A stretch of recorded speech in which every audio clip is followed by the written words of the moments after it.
Yo, my man C4. You're one of the realest out there, bro. Keep doing what you're doing, man. Fly, Eagles fly, baby. Well, thank you, Rizzo Douglas, for the roaring endorsement. Last time we actually tried to put this video up, it was muted, which made it look really dumb. But, that's what happens when I try to upload 4 videos in one day. Bound to be some mistakes, so we are re-uploading and just re-talking about these Philadelphia Eagles versus Dallas Cowboys matchup. Hashtag beat Dallas week. More news has actually kind of came out since the old video got scrapped. And that is Darren Sproles was set to return, said to be a return man. Unfortunately, looked like we lost DeAndre Carter to the Houston Texans, but it didn't matter because we had Darren Sproles to be our kick returner. Now Darren Sproles re-aggravated injury, and as much as it pains me to say it, Darren Sproles probably needs to hang up the old cleats, call it quits. He's kind of costing the team at this moment. Like, we lost a solid kick returner in DeAndre Carter because we thought Darren was going to be back, and then he wasn't fully ready, and then he re-hurt himself again, and it's definitely been frustrating, and, I got to kind of be loose lips when I talk about Darren Sproles, because it is my girlfriend's favorite player on the team, but, old man Sproles, man, I'm not doubting you, but you're hurting the team. There's no way fans or buts. I'm not going to say, conclusively, you need to hang him up, because, I'd like to see if we can get another playoff run, have Darren Sproles be a big part of that, but it's not looking great right now. It's not looking great, so as we head into beat Dallas week, looking at the Dallas Cowboys, they got some injuries. Sean Lee came back last week after suffering, I don't know how long he was out for, and then he re-aggravated his injury. Looks like he is going to miss this game, and we all know Sean Lee is the greatest defensive player of all time according to Skip Bayless. Probably would have stopped 9/11 and probably also would have stopped Fortnite from becoming a thing. But Sean Lee is out, but I do think they have some nice talented linebackers there, and Leighton Vander Esch and Jalen Smith seems to be not looking like a bust, at least, after coming over that horrific injury that he suffered. So, it's not a big weakness, and ultimately, who does Philly have to really push those linebackers? Is Josh Adams, who had a big game against the Jacksonville Jaguars, but did have a costly fumble, is he going to emerge as the lead dog of this backfield, or are we going to continue with this very beautiful Deuce Staley rotation, where as soon as any running back gets any momentum whatsoever, they get subbed out, and they have Wendell Smallwood come in for like a 2-yard gain and ends up killing a drive. Is Corey Clement going to get more opportunities? Everyone knows I'm a big Corey Clement fan, but he hasn't really. It's been a combination of they're not really giving him the opportunity to take over that role, and he hasn't made the most of his opportunities, I guess you could say, which is annoying to say the least. But when you look at the running back room, a lot of people thought come this trade deadline that just passed that we'd have a shiny new toy. I was kind of leading towards Jordan Howard, who had 2 touchdowns on the weekends, looking pretty good. Even though I understood, I don't know necessarily if I was a Bears fan, why they would get rid of Jordan Howard, just because there's rumors that he was available in the offseason, and it looks like Tariq Cohen is a much more favorable back for Matt Nagy's system. Jordan Howard could have been available, but there's no official reports that he was. I know a lot of you guys wanted the big shiny new toy of Le'Veon Bell. But you got to view with Le'Veon Bell how much money that would have cost. And Philadelphia built a formula. They built an organizational structure on how to win the Super Bowl, or at least how Howie Roseman wants to win the Super Bowl. And he wants to win the Super Bowl by not having expensive running backs. I've said it before, if you add all the contracts of the running backs we had on our roster last year, probably under like $4 million, which is got to be near bottoms of the league. So you're not going to completely change the way that got you to the promised land before by bringing in someone like Le'Veon Bell, even though he would be a nice weapon to have. But we did went out and make a trade. We got Golden Tate for a 3rd-round pick, and Golden Tate is a really good player. He's a really good player. I think someone already said half of his, even 90% of his years, I think every year except one with Detroit, would have been receiving records, single-season records for the Philadelphia Eagles. It's one of those things that is weird, though. It doesn't seem like Golden Tate would be, statistically the greatest Eagle of all time. But could have been, if we got him earlier. So now that he's here, he's on pace to have a pretty good season still. Maybe that'd be shocking. But I don't think they're really going to count the stats from Detroit. But if he gets extended, that'll be something for when the season ends. Are they going to extend Golden Tate or not? I'm probably going to say no. They're probably going to be looking towards the comp pick that they'll get in 2020.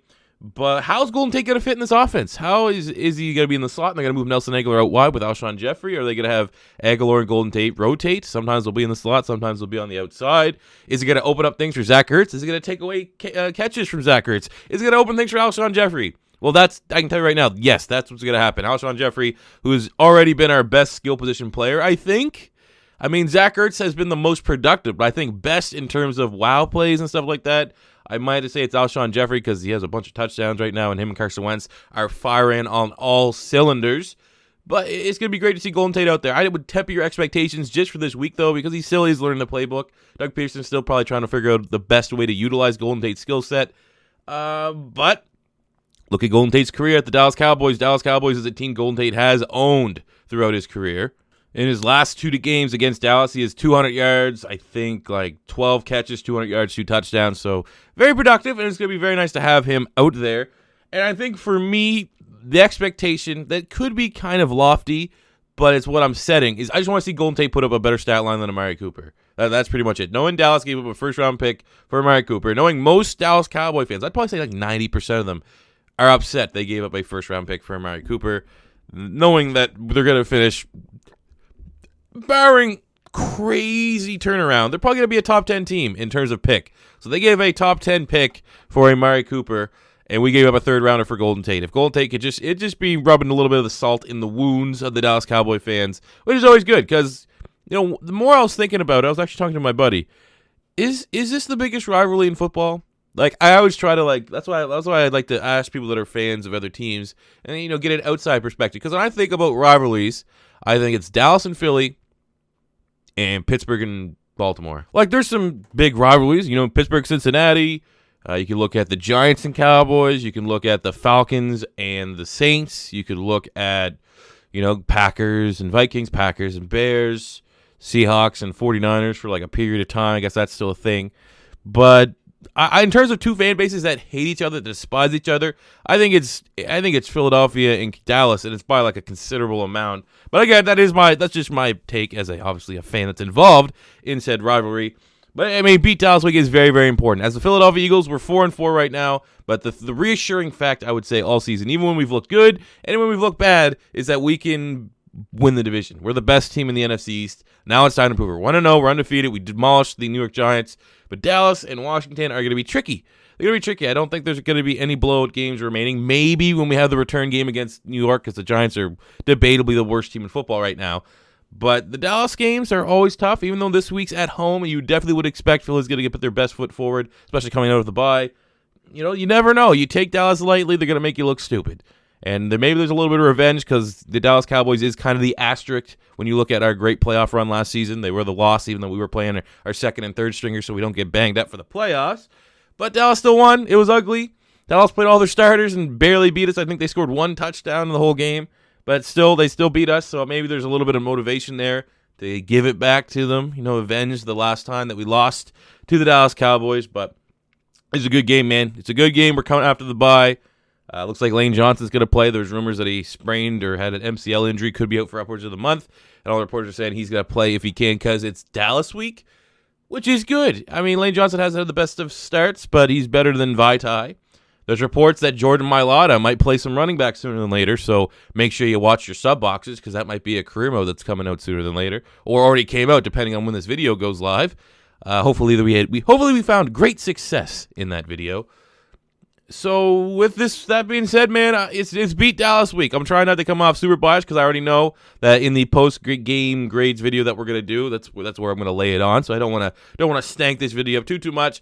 But I just want to leave with, what are your guys' expectations for Golden Tate in this big game? That's probably the biggest talking point. Not only is obviously the biggest one's getting the victory, going to 5-4, going to 2-0 in the NFC.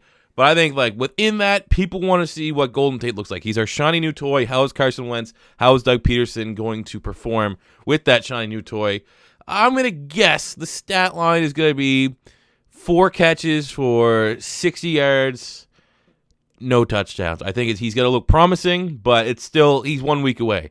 2 weeks' time, we take on the Saints. I think that's going to be the time that he's going to be fully comfortable in the offense. Doug's going to know how to use them. So I'm going to set my expectations low.